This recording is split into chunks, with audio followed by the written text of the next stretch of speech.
Salve, salve nação, saudações rubro-negras, entrevista coletiva com o Felipe Luiz. Hoje o Felipe fez um ótimo trabalho, hein, galera? O que vocês acharam da escalação aí? Eu achei top demais e as mexidas excelentes. Ótimo resultado, hein? Muito bom, mais 3 pontos aí pra conta. Galera, olha só o que o Felipe Luiz falou na entrevista, cara, sabe as palavras dele, hein? Deixa o seu like pra ajudar, se inscreve e ative o sininho. Vamos lá pro vídeo. Vitória depois de uma derrota que o torcedor sofreu bastante, tenho certeza que vocês também. Queria que você analisasse a partida e falasse especialmente sobre o Arrascaeta. 3 gols dentro do Campeonato Brasileiro, uma belíssima atuação hoje e conseguiu trazer para a equipe a eficiência que a gente tanto falava nas últimas partidas. Parabéns pela vitória. Obrigado. Boa noite, primeiramente. Foi dessas vitórias da onde a gente vê que esses jogadores são grandes, né? Depois de uma derrota em casa, muito dolorida, por nós, como você falou bem, né, os torcedores, mas temos que entender que o futebol, essas derrotas, elas fazem parte. E depois da derrota, nem os jogadores são os piores jogadores do mundo, tem que trocar todo mundo, e nem hoje, depois da vitória, são os melhores jogadores do mundo e vamos ganhar todos os jogos do ano. Então, esse equilíbrio é o que os grandes jogadores conseguem alcançar, né? Porque depois da derrota, o normal é que o time perdesse a confiança, mas ao contrário do que se viu, desde o primeiro minuto, os jogadores dominando bolas difíceis, tentando jogar, botar a bola no chão em todo momento e achando passes difíceis, os domínios sempre orientados, segundo o que o jogo pedia. Nunca nos deixamos influenciar nem pela derrota, nem pelo jogo fora de casa. E isso realmente demonstra somente uma coisa: o nível dos jogadores, o nível dos atletas que estão hoje no Flamengo, né? E um deles é o Arrascaeta, como você falou, que uma das coisas positivas, eu falei, nem tudo foi um desastre no outro dia, eu falei isso na coletiva, uma das coisas positivas foi o Arrascaeta no outro dia, que ele jogou bem. E porém, não foi nossa noite, mas hoje sim, né? Hoje são desses jogadores que nós temos que aproveitar enquanto está aqui, porque é um jogador especial. Ele é diferente. Ele faz a diferença. E eu já falei muitas vezes, vou falar de novo, é um jogador que escolheu, um jogador desse nível, escolheu passar os melhores anos da sua carreira no futebol brasileiro. Isso nós temos que valorizar muito. Tá? E vão viver momentos ruins, e vão ver cobranças, mas esse Arrascaeta aí são poucos os que pisaram aqui no Brasil, são poucos estrangeiros que pisaram no Brasil e fazem o que ele faz. Aqui, tudo bem, Felipe? Parabéns pela vitória. Eu queria te ouvir um pouquinho sobre a estratégia que tu desenhou para o jogo de hoje, levando em conta o que tu estudou do Grêmio também, do teu adversário, que joga muito na base da ligação direta. Tu falou sobre um Flamengo que pisou na bola, colocou ela no chão e jogou. Queria te ouvir o que tu pensou em cima daquilo que o Grêmio tem. O Latam Pass está de cara nova. Agora você tem o poder de... Era um time que costumava encaixar no meio, e eu imaginei que eles fossem encaixar nos nossos 2 volantes, mas aí nós ia ter uma saída limpa com um dos zagueiros, né? Mas não foi assim, eles não encaixaram de um princípio, deixaram nossos volantes jogar. Isso nos deu saída, porém, às vezes era mais difícil a progressão da jogada, né? Porque, claro, se os nossos jogadores determinantes da frente estão todos marcados, então a progressão não era tão boa. O plano de jogo inicial, que era uma caída dos volantes, não estava funcionando do jeito que a gente esperava e que a gente imaginou antes do jogo, mas depois, com os ajustes, eles entenderam bem aonde estavam os espaços e começaram a encontrar. Mas o que acontece é que os próprios jogadores dentro do campo eles se ajustam, né? O Grêmio foi se ajustando, foi pressionando, foi encaixando melhor a pressão e por momentos tivemos dificuldades de sair, mas eu acredito que com a estrutura e com a qualidade dos jogadores do nosso time é muito difícil que eles se apertem, né? Porque eles têm muita qualidade e muitas vezes, mesmo pressionados, eles conseguem sair por uma vantagem qualitativa, que, por exemplo, é o caso do Gerson, que com a bola, ele não perde a bola. Então, isso nos dá uma facilidade para sair mesmo pressionados e assim foi, encontramos os espaços e conseguimos machucar o Grêmio nesse caso. mas o Grêmio é um time de muitos encaixes e nunca é fácil superar esses encaixes de pressão no meio campo. Porém, quando você escapa desses encaixes, você acaba dentro da área. Foi isso que aconteceu e acabamos 2 ou 3 vezes dentro da área no primeiro tempo, que poderiam ter sido um placar mais elástico. Okay. Boa noite, Felipe. Prazer revê-lo. Parabéns pela vitória. Felipe, o Flamengo, por motivos que não precisa ficar aqui repetindo, ele é uma espécie assim de modelo do clube a ser batido no Brasil. O grupo de jogadores é qualificado, o teu trabalho já está rendendo frutos, embora seja relativamente curto, mas ele se mostra. A estrutura do Flamengo ela é exemplar também. Como fazer para que... Como é que vocês estão estudando para jogar com a corda esticada ou poder recolhê-la na hora certa, visando ganhar o máximo possível de competições e estando já num Campeonato Brasileiro que recém começou, mas o Flamengo já começa também a ser colocado como favorito, como maior candidato.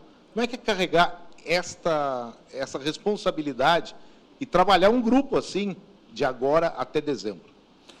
Só por favor, me explica um pouco melhor como a corda que você falou. A corda esticada é que nem afinação de violão, a cordinha está esticada.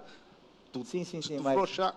E o Flamengo, como fazer com que isso seja mantido ou, em determinados momentos, saber administrar para que questão física, questão de grupo, como é que se administra um grupo de agora até dezembro para tirar o máximo de competições possíveis? Ok, primeiro o clube, nos últimos anos, se reestruturou de uma forma que nos possibilita ter jogadores importantes para poder brigar pelas competições. Isso não significa ganhar as competições, significa poder disputar, né? Na parte de cima da tabela, com o elenco que tem, o Flamengo, você pode oferecer para os jogadores que queiram vir para o Flamengo a possibilidade de disputar os títulos, né? Depois ganhar ou não é uma coisa do jogo, do esporte, é difícil. Eu, particularmente, trabalho de uma forma onde eu sempre viso jogo a jogo e a corda que você fala é a nível físico, né? Na minha concepção, também um pouco da experiência que eu tenho como jogador, como eu passei por todos os processos, jovem, depois, no melhor momento, dos 28 aos 32, depois, já ladeira abaixo, então eu senti o que os jogadores sentem hoje, tenho bastante esse feeling, tento aproveitar o máximo possível do que o departamento médico me dá de informação para poder decidir. E sempre colocar os jogadores que eu acredito que vão ser os melhores para que a equipe vença o jogo. Então, eu sempre trabalho pensando em fazer o que é melhor para a equipe. E aí eu não penso em sentimento, em ego, eu não penso em nada disso. E daí eu durmo mais fácil, né? Porque como eu estou fazendo o que eu sei, o que eu sinto que é melhor para a equipe, eu vou errar, não tenho dúvida que eu vou errar, os jogadores também vão errar, mas meu coração dorme em paz e eles entendem bem isso. E acredito que daqui até o final do ano, a única mensagem que eu tenho para os meus jogadores é que eu vou precisar de todos eles. A gente já viu isso no Carioca, todos jogaram, já vimos isso no campeonato, são muitos jogos, e isso é o elenco qualificado que hoje o Flamengo tem para poder disputar. Mais peças virão, provavelmente, na janela do meio do ano, e isso é normal do futebol, essas trocas, né, nos elencos, mas eu acredito que sempre para qualificar ainda mais e potencializar a qualidade que esses jogadores têm. Ok, obrigado. Felipe, tudo bem? Aqui, boa noite. Gabriel Orff, canal Papulados, Rubro Negro, Revista Placar.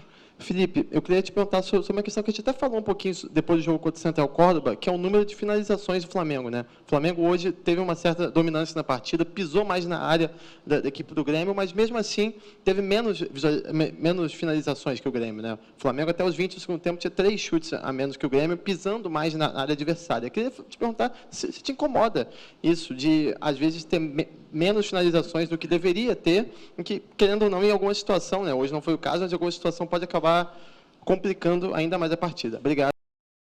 Não, eu acho legal porque, assim, hoje, eu sempre falei para vocês, né, vão ter dias que nós não vamos ter tantas finalizações, porém vamos estar mais finos de cara a gol e vamos fazer gol, e vão ter outros dias que nós vamos chutar 30 vezes e a bola não vai entrar, como foi o último jogo do Central Córdoba, onde tivemos chances claras e não fizemos. Fizemos um de falta, né, mas não fizemos gols. Isso é natural do que o adversário ele permite para você. Como eu falei, o Grêmio é um time de encaixes, que te dá uma dificuldade maior na saída, porém, a que você escapa, você tem uma chance mais clara, ou uma chance de pisar na área, como você falou, mais clara. Depois, a finura do jogador ali, o momento de forma dele, isso, cada um vai passar por momentos diferentes. E aí os números dizem, né? Um jogador como o Arrascaeta tem uns números incríveis e outros não tem tantos números como ele, como o Pedro. E isso é totalmente normal do futebol. Agora, numa vitória no campo, na arena do Grêmio, contra um time super qualificado, um time muito bem treinado, como eu falei, com encaixes, com tudo mais, fora de casa, segunda seguida fora de casa no Brasileiro, nós temos que olhar o lado positivo. Nós não podemos só olhar porque o Flamengo finalizou menos, porque não sei o quê, porque a bola não entrou. Então, eu sou o treinador positivo. Entendo que você seja mais negativo nesse ponto, mas eu olho sempre as coisas boas que a gente fez e as ruins já é o meu trabalho corrigir elas e para isso que me pagam. Boa noite, primeiramente, né? Parabéns pela vitória. Eu gostaria que tu falasse, né, uma análise tua da partida do Bruno Henrique, né? Tu falasse sobre as possibilidades de ataque que o Flamengo teve. O Bruno Henrique, infelizmente, acabou falhando em 2, 3 oportunidades. E queria também que tu comentasse sobre a situação do Pedro. Tu já vê ele pronto e apto para o próximo jogo contra o Juventude no Maracanã? Boa noite. Só estou tentando lembrar as 3 chances do Bruno. Pode me lembrar elas? Teve uma de um passe do Arrascaeta, que ele acaba furando em bola. Teve outro passe, de uma jogada pela direita, num cruzamento, que ele acabou não chegando a tempo. E também teve uma de perna esquerda, que ele acabou tentando driblar o defensor do Grêmio, o Gemerson, e acabou não finalizando da maneira adequada. Bem lembrado.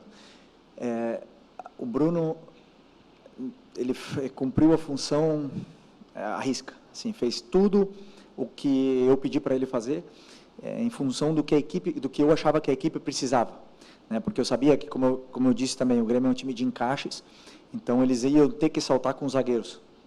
E aí o Bruno, atacando o espaço, ele é letal, e fez todos os movimentos que eu pedi, ele nos deu muita profundidade. Ele e o Michael nos deram muita profundidade, o mesmo Gerson nos deu muita profundidade, e é um jogador muito importante. Essas chances que você fala, eu não posso qualificar ela de uma chance perdida, porque, na minha visão, não foi o passe não foi ideal para ele, não conseguiu nem finalizar a jogada, né? Então, a outra, talvez, em outro momento, ele teria conseguido finalizar, mas é absolutamente normal. E o que eu vejo é o volume de jogo, o que ele cria, o que ele nos dá para a equipe, porque é um jogador que pressiona muito, que se sacrifica muito pela equipe e faz com que a equipe jogue muito melhor, de forma muito mais contundente e dominante dentro do campo ao estar Bruno Henrique, porque ele nos dá todas as fases defensivas, né? Jogo aéreo, é um jogador que domina a bola de costas, que sustenta os zagueiros, que ataca o espaço, então é um jogador super completo e na qual muito importante. E o Pedro, hoje ele está disponível, né? Claro que não está disponível para começar ainda, mas no momento que estava o segundo tempo, que eu acreditava que precisava que a gente estava com espaço para contra-atacar e não estávamos mais conseguindo pressionar o Grêmio, então era um momento de ataque ao espaço, então optei pelo Juninho, mas o Pedro está sim disponível para ter minutos de forma crescente durante os próximos jogos. Aqui, boa noite. Você falou agora na resposta anterior a respeito dos zagueiros saltarem da linha, né? Os 2 gols nisso acontece, são 2 zagueiros diferentes, mas o zagueiro pela direita do Grêmio. E para mim o Flamengo apostou bastante no jogo, o Arrascaeta chegando mais ali, o Michael também. Essa foi uma percepção tua antes do jogo, de explorar essas costas da defesa do Grêmio, que teria esse zagueiro saltando? Eu não vi os gols ainda, então eu não consigo, eu só lembro que o Arrascaeta driblou o goleiro no primeiro, e no segundo foi uma saída de bola pela lateral, né? Eles fizeram uma saída de uma triangulação bonita e o Arrascaeta conseguiu escapar e conseguiu finalizar, né? Mas claro que um dos pontos que a gente pede sempre é que exista o ataque ao espaço, porque para mim o time mais difícil de marcar é o time que ataca o espaço o tempo todo, e isso o Bruno, Michael, Gerson, o próprio Arrascaeta faz e incomoda muito, mas com certeza tem preparação nesse estudo, sim. Boa noite, Felipe. Parabéns pela vitória. Felipe, tu é um técnico jovem, né? Está aí se destacando nos maiores clubes do Brasil. e tu sempre se posiciona muito bem, né? Eu admiro isso. Tu acabou praticamente, né, saiu do campo ontem, né, para assumir aí de ser treinador do Flamengo. E eu acredito, eu vou trazer uma pergunta um pouco extra-campo para ti, tá? A gente viu ali que o Grêmio reclamou de uma mão na bola, né, ali no lance depois que o Flamengo fez o gol. E eu penso que se tu tivesse em campo como jogador, capitão, como tu fez, tu também reclamaria com o árbitro se fosse teu time adversário. Acredito que o VAR ele tem a função também de ajudar o árbitro dentro de campo. E, infelizmente, a gente não está vendo isso, não só no jogo do Grêmio hoje, mas do Grêmio Palmeiras, semana passada, e Cruzeiro Internacional. E a gente viu que os árbitros também foram afastados desses jogos. Te pergunto, a gente está vendo que há uma crise técnica. O que tu pensa sobre essa crise da arbitragem no Brasil? E tu acha que tem uma solução a curto prazo, até porque esses afastamentos fazem mal para o futebol brasileiro? Obrigado pelo elogio e grande pergunta. É um tema delicado, né? Primeiro, se a gente quer melhorar, nós precisamos de investimento.